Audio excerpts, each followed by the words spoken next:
Hello students, मेरी economics की class में आप सभी का वेलकम है। यहाँ हमारा चैप्टर 3 चल रहा है जिसका नाम है कंसेप्ट ऑफ डिमांड।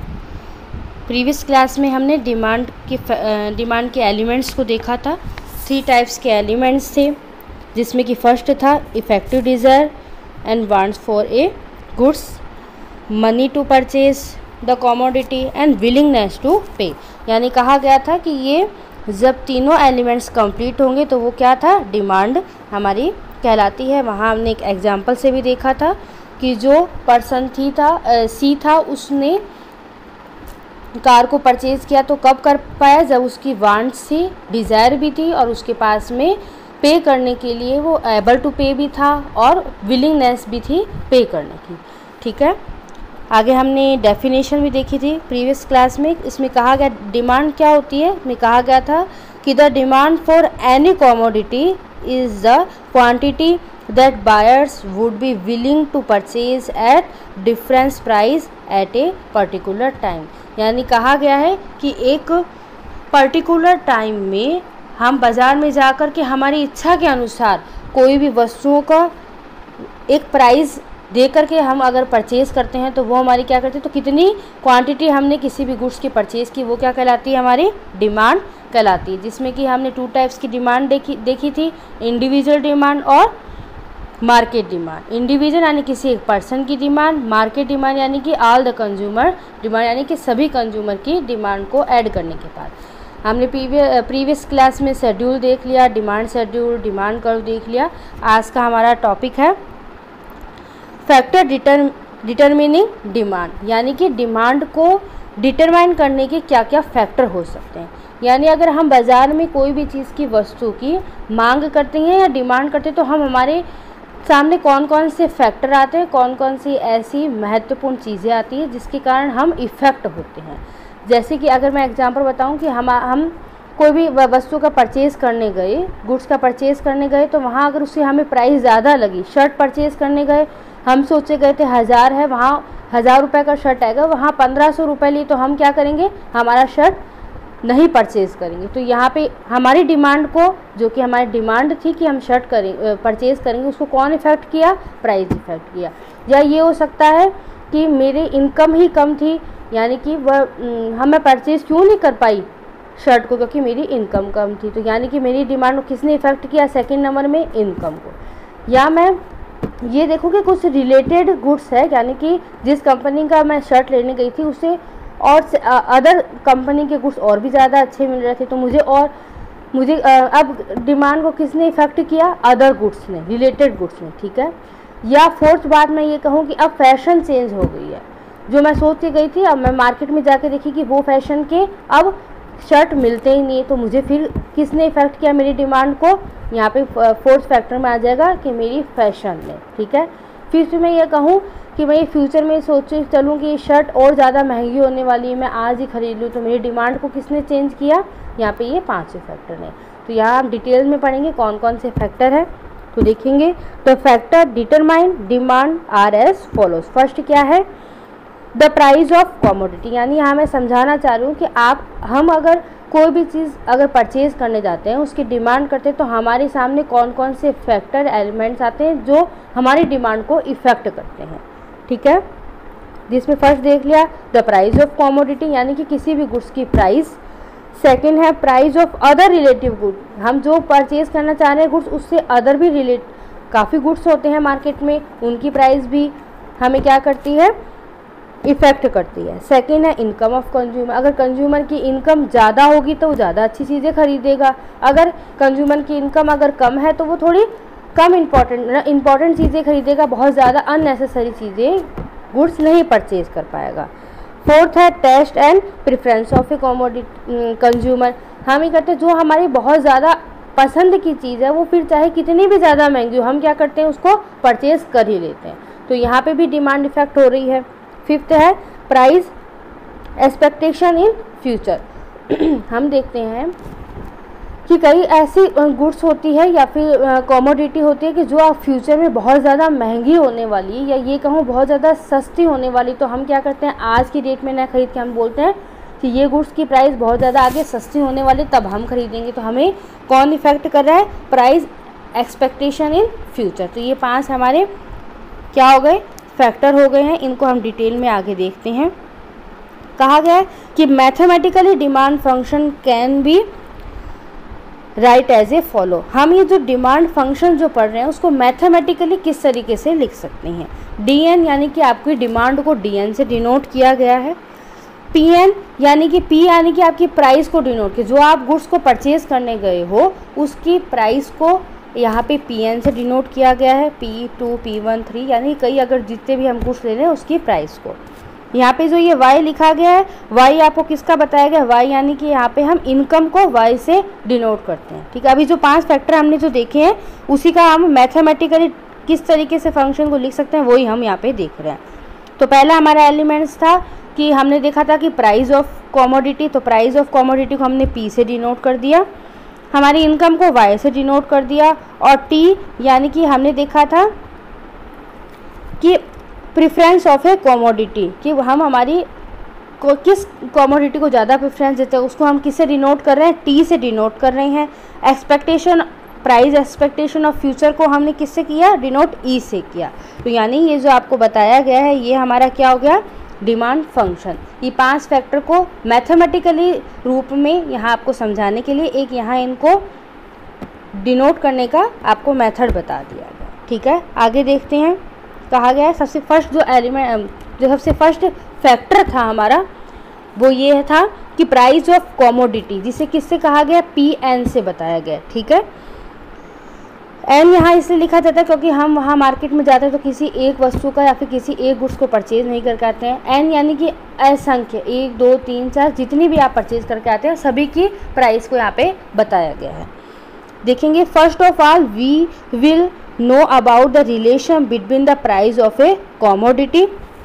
सबसे पहले हम प्राइस, कॉमोडिटी की प्राइस से हम डिमांड और प्राइस का हम क्या करेंगे? रिलेशन देखेंगे। There is an inverse relationship. कैसा रिलेशन होता है? इनवर्स रिलेशनशिप होता है बिटवीन किस में? Quantity demand of a commodity, किसी भी गुड्स की या कॉमोडिटी की डिमांड की क्वांटिटी से, and it's price assume other things remain constant. अगर हम बाकी सभी चीज़ों को अगर हम कांस्टेंट रखें तो केवल प्राइस और किसी भी गुड्स की क्वांटिटी में अगर हम रिलेशन देखें तो कैसा रिलेशन होता है? Inverse relationship. जैसा कि हमने कल भी देखा था कि अगर वही पेन हमें 5 रुपये में मिल रहा था, प्राइस हमारी कितनी थी? 5 रुपये। ठीक है, तो हम क्वांटिटी कितनी ला रहे थे पेन की? 10 लेकर के आ रहे थे। कितनी लेकर के आ रहे थे? 10 लेकर के आ रहे थे। ठीक है, एक सेकंड मैं फिर बता दूं। यहाँ आपको मैं एक पेन का एग्जांपल लेती हूँ कि पेन था जिसकी प्राइस कितने रुपए थी? 5 रुपये। हम उस पेन की क्वांटिटी कितनी ला रहे थे? 10 लेकर के आ रहे थे। ध्यान देना, अब उसी पेन की प्राइस यहाँ इन्होंने कर दी 10 रुपये। कितनी कर दी? 10 रुपये। यानी क्या हुआ? प्राइस हमारी क्या हुई है? इंक्रीज हुई है। तो देखना हम कितनी ला रहे हैं क्वांटिटी? केवल 5 ही लेकर। यहाँ क्वांटिटी क्या हो रही है? कम हो रही। कल भी मैंने आपको बताया था जैसे ही प्राइस इंक्रीज होती है हम हमारी क्या करते हैं? डिमांड को क्या कर देते हैं? कम कर देते हैं। डिमांड को कम कर देते हैं यानी कि किसी भी कमोडिटी की क्वांटिटी को कम क्या कर देते हैं? कम कर देते हैं। मैंगो है, अगर 100 रुपये के 3 किलो मिल रहे थे हम लेकर के आ रहे थे, पर अभी वो ही 150 रुपये के 3 किलो कर दी, तो हम क्या करेंगे? क्वांटिटी ऑफ डिमांड क्या कर देंगे? हम हमारी कम कर देंगे। तो हमने यहाँ क्या देखा?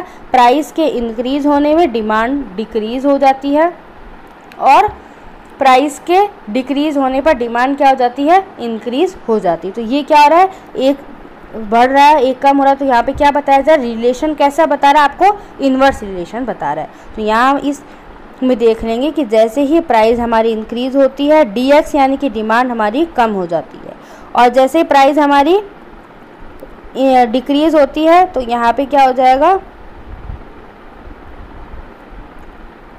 डिमांड हमारी ज़्यादा हो जाएगी। ठीक है, यहाँ देखते हैं। तो अगर मैं इसका आपको कहूँ कि हमारा डायग्राम कैसा बनेगा, तो उस डायग्राम हमारा कैसा बनेगा? ये हम डायग्राम बनाएंगे। यहाँ पे हम लेंगे प्राइस, y अक्ष में हम प्राइस, और यहाँ हम क्या लेंगे? कॉमोडिटी या फिर मैं कॉमोडिटी की कोई क्वांटिटी लेंगे। 5 रुपए का पेन पहले हम लेकर के आ रहे थे 5 रुपए में, यहाँ पे है 10 रुपए में, प्राइस बता दी। 5 रुपए में हम कितने पेन लेकर के आ रहे थे? 10। अब 10 रुपए में हम कितने पेन लेकर के आ रहे हैं? यहाँ पे 5। ठीक है, यानी कि ये डाउनवर्ड है। जब भी हमने देखा था कि किसी एक वस्तु की यानी किसी एक अक्ष में अगर इंक्रीमेंट होता है और दूसरे में अगर डिक्रीज हो रहा है, यहाँ पे डिक्रीज हो रहा है, तब हम ये क्या करते हैं, हमारा वक्र कैसा बनता है? नीचे की ओर आता है। इसे हम क्या बोलते हैं? नेगेटिव स्लोप बोलते हैं। ठीक है, यानी कि यहाँ पे क्या है? इनवर्स रिलेशनशिप है। आगे सेकंड पॉइंट हम देखेंगे। सेकंड पॉइंट में कहा गया है price of other related goods. Price of other related goods में क्या है कि अदर थिंग्स बीइंग इक्वल। यहाँ पे कौन से अदर थिंग्स है? जैसे कि अभी मैंने कहा कि आप ये मान के चलो कि अभी हम प्राइस को नहीं देख रहे हैं, इनकम को नहीं देख रहे हैं, फैशन को नहीं देख रहे हैं। ठीक है ना, ये सभी क्या होती है? अदर थिंग्स होती है। जैसे कि अभी क्या हमारी फैशन चल रही है, हमारी कितनी इनकम है, ये सब चीज़ों को आप छोड़ करके रिमेन कांस्टेंट रख करके हम किसको देख रहे हैं? Demand for a commodity depend upon the price of other related goods. यानी कि अदर जो रिलेटेड गुड्स है उसकी प्राइस में हम अब रिलेशन देखते हैं। ठीक है, सेकंड पॉइंट है हमारा this include 2 types of commodity. हम यहाँ पे 2 टाइप्स की कॉमोडिटी देखेंगे। फर्स्ट है हमारी कॉम्प्लीमेंट्री और सेकंड है हमारी सप्लीमेंट्री, जिसमें कि फर्स्ट हम अभी देखते हैं complementary. Complementary goods are those goods which are use together to satisfy a particular wants. यानी यहाँ कहा गया है कॉम्प्लीमेंट्री गुड्स किसे कहा जाता है? कॉम्प्लीमेंट्री गुड उसे कहा जाता है जो एक दूसरे के वांट्स के बिना, पर्टिकुलर वांट्स के बिना सेटिस्फाई नहीं हो सकती। सपोज एग्जांपल मैं यहाँ लूँ कि आपने एक पेन लिया, उस पेन में अगर आप इंक या स्याही नहीं डालोगे वो पेन चलेगा? नहीं चलेगा। यानी कि बिना दूसरे के सपोर्ट के वो कॉमोडिटी काम नहीं आती। हमने कार खरीदी, कार में जब तक हम पेट्रोल नहीं डालेंगे वो कार हमारे लिए किसी भी तरीके की यूज़ रहेगी नहीं रहेगी। तो वही कहा गया है कॉम्प्लीमेंट्री गुड्स उसे कहा जाता है जिसकी एक दूसरे के संयोग के बिना, एक दूसरे के सेटिस्फाई के बिना वह नहीं चल सकती। उनकी वांट्स क्या होती है? सेटिस्फाई नहीं हो सकती है एक दूसरे के यूज़ के बिना। एग्जाम्पल में कहा गया है कार और पेट्रोल का यहाँ एग्जाम्पल दिया गया है। यानी कि कार बिना पेट्रोल के नहीं चल सकती और पेन बिना स्याही के नहीं चल सकती। तो ये क्या कहलाएंगे? हमारे कॉम्प्लीमेंट्री गुड्स कहलाएंगे। ठीक है, तो यहाँ हम देखेंगे कि अगर प्राइस हमारी पेट्रोल की इंक्रीज़ हो रही है तो हमारी क्या हो जाएगी? डिमांड क्या हो जाएगी? कार की कम हो जाएगी। पेट्रोल इतना ज़्यादा हो गया तो हम जहाँ पे 2 कार से जा रहे थे अलग अलग पर्सन, वो क्या कहेंगे? पेट्रोल बहुत ज़्यादा अभी पेट्रोल की प्राइस बहुत ज़्यादा इंक्रीज़ है तो हम दोनों अभी एक कार में ही जाते हैं। तो यहाँ पे क्या हुआ? डिमांड क्या हो गई? कार की कम हो गई। ठीक है, तो ध्यान देना कि प्राइस यहाँ पे पेट्रोल की बताई जा रही है और डिमांड किसकी बताई जा रही है? कार की। यहाँ पे 2 गुड्स है पर ये दोनों एक दूसरे से जुड़े हुए हैं। तो यहाँ पे एक पर्टिकुलर एक गुड्स हो गया ये, क्योंकि बिना पेट्रोल के कार नहीं चलेगी। तो यहाँ पे कहा गया है जैसे ही प्राइस इंक्रीज होगी किसकी? पेट्रोल की, तो कार की क्या हो जाएगी? डिमांड क्या हो जाएगी? यहाँ पे कम हो जाएगी। समझ में आ रहा है? अगर प्राइस डिक्रीज हो जाती है पेट्रोल की तो डिमांड भी क्या हो जाएगी? इंक्रीज हो जाएगी। ठीक है, यहाँ पे हम क्या देख रहे हैं? रिलेटेड गुड्स का देख रहे हैं। रिलेटेड गुड्स यानी पेट्रोल का हम कार से रिलेट कर रहे हैं। हमारी डिमांड इफेक्ट हो रही है कैसे? पेट्रोल की पेट्रोल की प्राइस इंक्रीज होने से हमारी कौन सी डिमांड में हमारा क्या फैक्टर इफेक्ट कर रहा है? हमारी डिमांड कार की इफेक्ट हो रही है। समझ में आ रहा है? हम यहाँ पे क्या पढ़ रहे हैं? Factor of demand.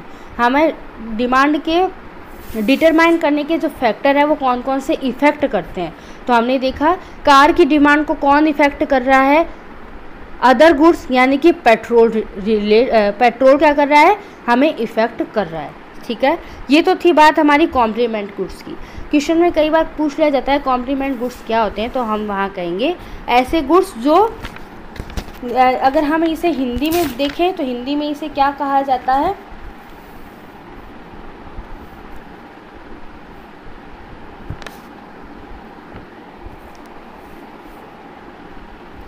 पूरक वस्तुएं कहा जाता है।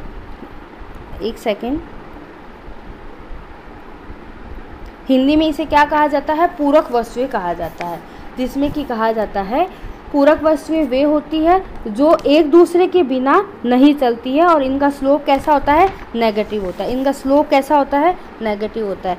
यहाँ पे मैं प्राइस रख रही हूँ पेट्रोल की। जैसे ही पेट्रोल इंक्रीज हुआ P से P1 गया तो यहाँ पे क्या हुआ? क्वांटिटी क्या हो गई? Q से Q1 आ गई। क्या हो गई? कम हो गई। तो ये कैसा है? इन्वर्स रिलेशन है, नेगेटिव है।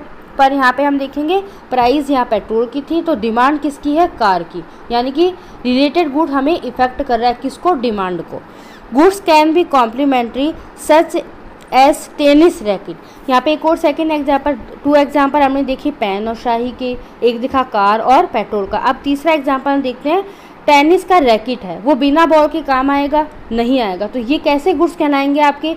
यानी एक वस्तु अगर दूसरे के बिना नहीं अपना काम कर सकती तो वो कैसे गुड्स कहलाते हैं? कॉम्प्लीमेंट्री या फिर पूरक वस्तुएं कहलाती है। ब्रिक्स एंड सीमेंट, बिना सीमेंट के ईंट कोई भी काम की है? नहीं है। विच आर यूज टुगेदर, ये दोनों एक साथ ही यूज आते हैं। जो वस्तुएं एक साथ यूज आती हैं उन्हें हम क्या कहेंगे? कॉम्प्लीमेंट्री गुड्स कहेंगे। If the price of tennis ball increase, अगर टेनिस बॉल की प्राइस इंक्रीज हो जाती है then it demand will be fall accomplish with a decrease in demand of racket. तो यहाँ पे क्या हो जाएगी? जब टेनिस बॉल ही महंगी हो रही है तो रैकेट क्या हो जाएगी? कम हो जाएगी। तो हमारी डिमांड को किसने इफेक्ट किया? रिलेटेड गुड्स ने, जिसपे कि वो डिपेंड था, उस गुड्स ने क्या कर दिया? इफेक्ट कर दिया। सभी को बात समझ में आ रही है? Then it's demand will be fail हो जाएगा। दस द स्लोप डिमांड कर्व कैसा हो जाएगा? कॉम्प्लीमेंट्री, अगर आपसे छोटे क्वेश्चन में पूछा जाए कि कॉम्प्लीमेंट्री गुड्स का स्लोप कैसा होता है? नेगेटिव होता है। ठीक है, आगे देखेंगे। सेकंड हम कौन सी गुड्स देख रहे हैं? रिलेटेड गुड्स में सब्सिडरी गुड्स देख रहे हैं। सब्सिडरी गुड्स जैसे कि नाम से समझना है, प्रतिस्थापन गुड्स। ठीक है, इसे हिंदी में बोला जाता है स्थानापन्न, एक का स्थान दूसरा ले रहा है, या प्रतिस्थापन, सब्सिट्यूट हो रहे, एक के बदले दूसरा।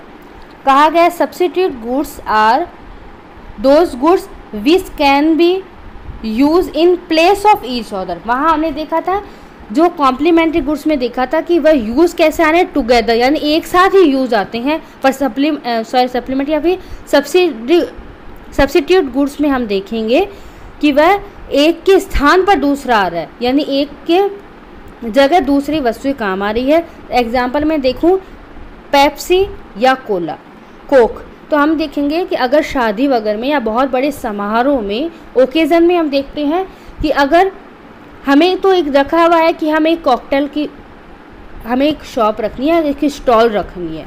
ठीक है, तो वहाँ हम देखेंगे अगर पेप्सी बहुत ज़्यादा महंगी तो हमें क्या करना है? कोक रख देंगे। या हम ये बोल सकते हैं कि हमें बहुत ज़्यादा गर्मी लग रही है, हमें ये हो रहा है कि कुछ भी हमें पीना है, तो उस समय हम देखेंगे कि अगर दुकानदार के पास में पेप्सी नहीं है, कॉक है, तो हम क्या करेंगे? कॉक ही पी लेंगे। ठीक है, उसी तरीके से अगर किसी को गर्म पेय पदार्थ पीने की इच्छा है तो अगर देखेंगे कि चाय कॉफ़ी बहुत ज़्यादा महंगी मिल रही तो हम कहेंगे नहीं मुझे चाय ही दे दो। या उस दुकान में कॉफ़ी मिलती नहीं तो हम कहेंगे नहीं हमें पीना है, बस हमें चाय दे दो। तो कॉफ़ी का स्थान किसने ले लिया? चाय। यानी ऐसे गुड्स जो एक का स्थान दूसरा ले ले तो वो क्या कहलाता है? सब्सिडरी या सब्सिट्यूट गुड्स कहलाता है। पर एक के साथ में दूसरा काम आए, जैसे कि पेन के साथ में शाही, तो वो क्या कहलाता है? कॉम्प्लीमेंट्री गुड्स कहलाता है। तो यहाँ पे सब्सिट्यूट गुड्स किस तरीके से डिमांड को इफेक्ट करते हैं वो हम देखते हैं। अगर हम देखते हैं प्राइस हमारी पेप्सी की इंक्रीज हो रही तो हम क्या करेंगे? पेप्सी की प्राइस अगर इंक्रीज हो रही है, ठीक है, तो यहाँ पे क्या हो जाएगी? ध्यान देना कि प्राइस किसकी इंक्रीज हो रही है? पेप्सी की। तो हम प्राइस तो पेप्सी आप खरीदोगे क्या? नहीं। आप क्या खरीदोगे? कोक खरीदोगे। तो यहाँ पे क्या हो जाए? डिमांड किसकी इंक्रीज हो जाएगी? कोका कोला की। ठीक है, ध्यान देना कि यहाँ पेप्सी की प्राइस इंक्रीज हो रही है, अगर मैं डिमांड की बात करूँ तो डिमांड डिक्रीज ही हो रही है। पेप्सी की प्राइस अगर इंक्रीज हो रही है तो पेप्सी की डिमांड तो डिक्रीज हो रही है। पर यहाँ बात किसकी करें? रिलेटेड गुड्स की बात करें। सेकेंड इफेक्ट, फैक्टर हमारा क्या है, रिलेटेड गुड्स का है। तो हमारे यहाँ देखेंगे कि कोका कोला की डिमांड को किसने इफेक्ट किया, रिलेटेड गुड कौन है, पेप्सी, उसकी प्राइस को। समझ में आ रहा है। यहाँ हम क्या करेंगे, कोका कोला की डिमांड कब बढ़ी, क्योंकि इसकी क्या थी, प्राइस डिक्रीज थी। बात समझ में आ रही है। यहाँ रिलेटेड गुड्स के पॉइंट में हम सेकंड देख रहे हैं सब्स्टिट्यूट गुड्स। यहाँ पे हम देख रहे हैं on the contrary goods can B substitute of each other like T and coffee, एक दूसरे के स्थान ले सकती है। If the price of coffee increase, अगर प्राइस कॉफ़ी की इंक्रीज है तो हम देखेंगे रिलेटेड गुड की डिमांड इफेक्ट हो रही है। तो हम कैसे देखेंगे, कॉफ़ी की भी, चाय की क्या हो रही, डिमांड इंक्रीज हो रही है। People we increase the demand of tea and the demand of coffee will be decrease. तो ऐसा स्लोप कैसा हो जाएगा, ये पॉजिटिव स्लोप हो जाएगा। पॉजिटिव स्लोप ऐसे हो जाता है। इसको कैसे समझेंगे कि अगर मेरी प्राइस है, यहाँ क्वांटिटी है, यहाँ प्राइस आप देखोगे कि चाय की है, यहाँ ही देख लेते हैं। यहाँ पे आपको प्राइस दी हुई है कॉफ़ी की, यहाँ दी हुई आपको डिमांड टी की। तो यहाँ पे P से P1 गया, यानी कि क्या हुआ, इनकम प्राइस क्या हुई, इंक्रीज हुई। जैसे ही कॉफ़ी की प्राइस बढ़ी तो रिलेटेड गुड्स टी है उसकी डिमांड में इफेक्ट आ गया। कैसा आ गया, उसकी डिमांड क्या हो गई, इंक्रीज हो गई, हुई ना। प्राइस हुई है कॉफ़ी की इंक्रीज, तो डिमांड क्या हो गई, टी की क्या हो गई है, इंक्रीज हो गई, क्योंकि अब क्या थी, चाय हमारे को कम प्राइस में मिल रही थी। तो ये दोनों में क्या हो रहा है, एक ही दिशा में एरो जा रहा है, यानी इंक्रीज ही हो रहा है, इसमें भी इंक्रीज, इसमें इंक्रीज। तो हमारा डायग्राम कैसा बनता है, इस तरीके से, जिसे हम क्या कहते हैं, पॉजिटिव स्लोप।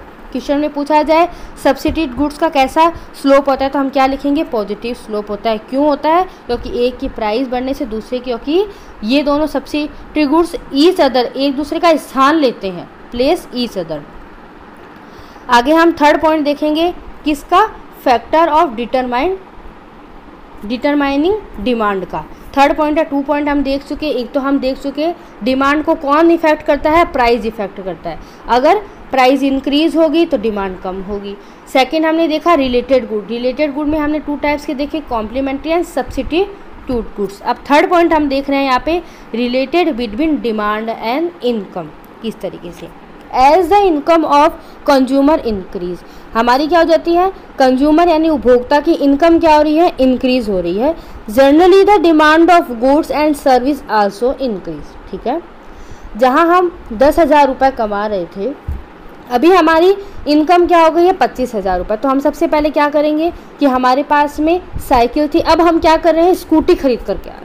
ठीक है, या ये मान के चलो कई ऐसी चीज़ें थी कि जो हम नहीं परचेज़ कर रहे थे क्योंकि हमारे पास में इनकम नहीं थी। जैसा कि मैंने पहले ही एग्जांपल लिया था शर्ट या टी शर्ट का। टी शर्ट मैं इसलिए नहीं खरीद करके ला रही थी ना, क्योंकि मेरी इनकम नहीं थी। अब मैं जैसे ही इनकम बढ़ी तो मेरी क्या हो गई, डिमांड इफेक्ट हुई ना, मेरी डिमांड इफेक्ट हुई। क्यों इफेक्ट हुई, क्योंकि इनकम मेरी बढ़ी। समझ में आ रही है, यहाँ हम डिमांड कैसे कैसे इफेक्ट होती है वो ही पढ़ रहे हैं। This include the luxury demand. अब हम यहाँ देखेंगे लग्जरी। लग्जरी में कैसा आ गई, लग्जरी गुड्स कौन से होती है जो कि हमारे लाइफ के लिए नेसेसरी नहीं है। जैसे कि लग्जरी गुड्स में ये है कि ठीक है हमारे पास में हम कूलर पंखे से थे, पर हमारी अब इंक्रीज हो गई है सैलरी, तो मैंने घर में क्या लगवा लिया, एसी लगा लिया। पहले मेरे पास में स्कूटी थी, अब मैं क्या ले ली, कार। बिना कार के भी आपकी लाइफ चल रही थी, पर अब क्या होगी, लग्जरी गुड्स हम क्यों इंक्रीज कर लिए, क्योंकि हमारी क्या हो गई, इनकम इंक्रीज होगी। तो लग्जरी गुड्स की डिमांड को कौन इफेक्ट किया, इनकम इफेक्ट किया। समझ में आ रहा है। Here the relationship between the quantity demand and income is positive. तो यहाँ पे क्या हो जाता है, प्राइस और डिमांड का रिलेशन कैसा होता है, नेगेटिव होता है। पर ध्यान दे, डिमांड और इनकम की बात करी, इनकम बढ़ेगी तो डिमांड बढ़ेगी, बट ऑब्वियस बात है, हमारी इनकम बढ़ी, हमने कई चीज़ों की डिमांड बढ़ा दी। ठीक है, there are some goods whose demand initially increase with the increase in income. कई चीज़ें ऐसे होती है कि जो हमारी इनकम की इंक्रीज होने से तुरंत बढ़ जाती है, but after some time there is a fall in demand with the further increase in income. These are inferior goods like demand for बाजरा। यहाँ पे ध्यान दें कि ये जो रिलेशन आपको इनकम और डिमांड के बीच में बताया जा रहा है, वहाँ पे भी आपको 2 गुड्स के बारे में बताया गया। एक तो लग्जरी गुड्स, जैसा कि मैंने कहा मेरे पास स्कूटी थी, इनकम बढ़ी, मैं कार लेकर के आ गई, तो ये कैसी चीज़ें थी।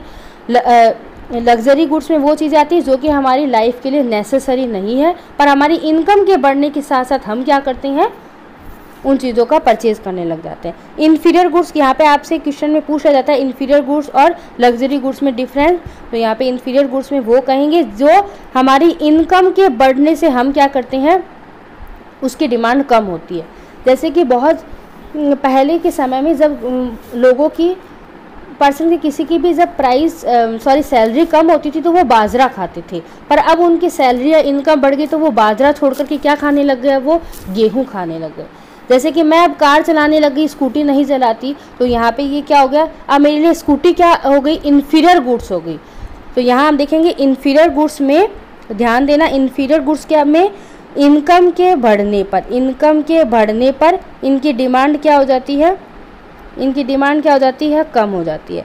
पर लग्जरी गुड्स में हम देखेंगे, लग्जरी गुड्स में कि इनकम अगर हमारी इंक्रीज हो रही है तो हमारी डिमांड भी क्या हो जाती है, इंक्रीज हो जाती है। ठीक है, आगे हम देखेंगे, ये हमारा क्या हो जाएगा, डिमांड और इनकम का ये इस तरीके का अगर वक्र बन रहा है तो कैसा बन रहा है, वो पॉजिटिव बन रहा है। ठीक है, कैसे, इनकम मेरी पहले इतनी थी तो मैं डिमांड इतनी कर पा रही थी कोई, जैसे ही मेरी इनकम बढ़ी यहाँ तक हुई तो मैंने क्या किया, डिमांड भी मेरी गुड्स की क्या हो गई, इंक्रीज हो गई। ये तो बात थी हमारी नॉर्मल। अगर मेरी इनकम बढ़ती है, तो यहाँ पे हम देखेंगे इन्फीरियर गुड्स की डिमांड क्या हो जाती है, कम। इन्फीरियर गुड्स कौन से, जो कि अब मेरे लिए उतने इम्पोर्टेंट नहीं रखते। ठीक है, अगर इनकम मेरी बढ़ेगी, इनकम मेरी अगर इंक्रीज हो रही है तो मेरी नॉर्मल गुड्स या फिर मैं क्या बोल दूँ, लग्जरी गुड्स की मेरी डिमांड क्या हो जाएगी, इंक्रीज हो जाएगी। ठीक है, अब हम यहाँ 4th पॉइंट देखेंगे कि relation between demand and preference of a consumer का। हमारा अब यहाँ चौथा फैक्टर पढ़ रहे हैं। कहा गया है कि the demand of the commodity depend upon the taste and preference of the consumer, it is influenced by new invention and advertisement. कई ऐसी चीज़ें होती हैं कि हम एडवर्टाइजमेंट देख करके क्या करते हैं, परचेज करने चले जाते हैं। तो हमारी डिमांड को किसने इफेक्ट किया, एडवर्टाइजमेंट ने, या फिर एक नई फैशन ने। फैशन के अकॉर्डिंग चलना है तो अब कोई भी वस्तु की डिमांड कब बढ़ती है, हम कहते हैं कि अभी हमारी इस चीज़ की या इस गुड्स की डिमांड बढ़ी हुई है। क्यों, क्योंकि ये फैशन में है। ये कपड़े की, अभी कॉटन कपड़े की डिमांड क्यों बढ़ी हुई है, क्योंकि अभी गर्मी ज़्यादा है। गर्मियों में कॉटन कपड़े की डिमांड बढ़ती है और सर्दियों में ऊलन कपड़े की डिमांड बढ़ती है। तो यहाँ पे एडवर्टाइजमेंट या फिर हमें क्या, इनोवेशन या फैशन के अकॉर्डिंग अगर डिमांड इफेक्ट होती है हमारी। The preference of the consumer allow him to rank difference bundle of goods. हम यहाँ क्या करते हैं, हमारी जिसको हम प्रेफरेंस देंगे उसकी डिमांड क्या हो जाती है, इंक्रीज हो जाती है, according to utility level of satisfaction receive from consumer of a goods. तो यहाँ पे हमने देखा डिमांड को किसने इफेक्ट किया, कंज्यूमर की प्रेफरेंस को ने, फैशन ने। ठीक है, लास्ट हम फैक्टर देखेंगे एक्सपेक्टेशन। एक्सपेक्टेशन किस तरीके से डिमांड को इफेक्ट करती है। सपोज हमारे पेरेंट्स ने कहा कि अभी हम गोल्ड लेकर के आ जाते हैं। क्यों लेकर के आ जाते हैं, क्योंकि अभी तो महंगा है, पहले के अकॉर्डिंग अभी महंगा है, पर आगे भविष्य में और ज़्यादा महंगा होने वाला है, तो हम क्या कर लेंगे, अभी लेकर के आ जाएंगे। तो यहाँ पे हम देखेंगे कि प्राइस तो बढ़ी हुई थी तब भी डिमांड क्यों इंक्रीज हुई, क्योंकि आगे फ्यूचर में क्या है, एक्सपेक्टेशन ऐसी लगाई जा रही कि गोल्ड और ज़्यादा बढ़ने वाला है, उसकी प्राइस और क्या होने वाली है, इंक्रीज होने वाली। तो हमारी गोल्ड की डिमांड को किसने इफेक्ट किया, एक्सपेक्टेशन ने इफेक्ट कर दिया। तो हम यहाँ अभी पॉइंट्स भी क्या पढ़ रहे हैं, डिमांड के डिटरमाइन करने के फैक्टर को ही पढ़ रहे हैं। If a consumer expect A fall in stock of a commodity in near future, यहाँ हम देखते हैं कि मार्केट में इसकी डिमांड बहुत ज़्यादा है, स्टॉक कम है, तो हम क्या करते हैं, अभी ज़्यादा खरीद कर, जैसे गेहूं है हो सकता है आगे इंक्रीज़ होगा, या ये कह दिया समझ में आता है कि बारिश कम हुई है, स्टॉक कम है, तो हम क्या करते हैं, चाहे वो गेहूँ कितना भी महंगा हो, हम क्या करते हैं, ख़रीद करके ले करके आ जाते हैं। On the contrary, if there is possible of a fail in price, या एक्सपेक्टेशन लगाई जाती है कि उसकी प्राइस कम होने वाली, तो अभी गेहूं ना खरीद करके आप बाद में खरीदना, ठीक है। तो हमारी डिमांड को कौन इफेक्ट कर रहा है, एक्सपेक्टेशन इफेक्ट कर रही है। Then he will decrease the present consumption of a commodity. Besides the above factor there are some other factor also influence the demand. और अदर फैक्टर में देखेंगे कि पॉपुलेशन की साइज़ है, या स्ट्रक्चर है, या हम इनकम के डिस्ट्रीब्यूशन को किस तरीके से करते हैं, ये भी हमें क्या करता है, डिमांड को इफ़ेक्ट करता है। तो आज का हमारा टॉपिक इतना ही था। हमने यही देखा कि हम डिमांड को, यानी हम हमारी कोई भी मार्केट में जा कर के कमोडिटी या गुड्स को परचेज़ करते हैं तो क्या क्या फैक्टर हमारे बीच में आते हैं, डिमांड को इफ़ेक्ट करने वाले फैक्टर को हमने पढ़ा, जिसमें 5 पॉइंट पढ़े। सबसे पहले था कि हमारी डिमांड को, यानी हमारी मांग को किसी भी वस्तु के परचेज़ करते समय जाते हैं, उसकी क्वांटिटी और डिमांड को कौन इफेक्ट करता है, प्राइस ज़्यादा होगी तो हम डिमांड कम करेंगे। सेकंड पॉइंट हमने देखा कोई रिलेटेड गुड, जैसे कि मैंने कहा कि अगर पेट्रोल, उसमें भी 2 चीज़ें देखी, पेट्रोल बढ़ेगा तो कार की डिमांड कम होगी, कॉफ़ी अगर बढ़ गई तो मैंने क्या देखा, कॉफ़ी की प्राइस अगर बढ़ गई तो चाय की डिमांड क्या हो गई, इंक्रीज़ हो गई। आगे थर्ड पॉइंट मैंने देखा इनकम मेरी इंक्रीज़ होती है तो अगर लग्जरी गुड्स है उनकी डिमांड बढ़ जाती है, पर इन्फीरियर गुड्स की क्या हो जाती है, कम हो जाती है। फोर्थ पॉइंट में हमने देखा कि अगर फ्यूचर में ऐसा सोचा जाता है कि उसकी इनकम बढ़ने वाली है, या फिर यानी कि फ्यूचर के प्रेफरेंस को हम देख करके क्या करते हैं, हमारी डिमांड को इफ़ेक्ट करते हैं। लास्ट पॉइंट हमने देखा एक्सपेक्टेशन हम लगाते हैं, उसको हम देख करके, यानी प्रेफरेंस को देख करके फोर्थ पॉइंट में था, एक्सपेक्टेशन को हमने देखा था फिफ्थ पॉइंट में। तो आज के हमारे टॉपिक आपको आई होप समझ में आया होगा। So thank you.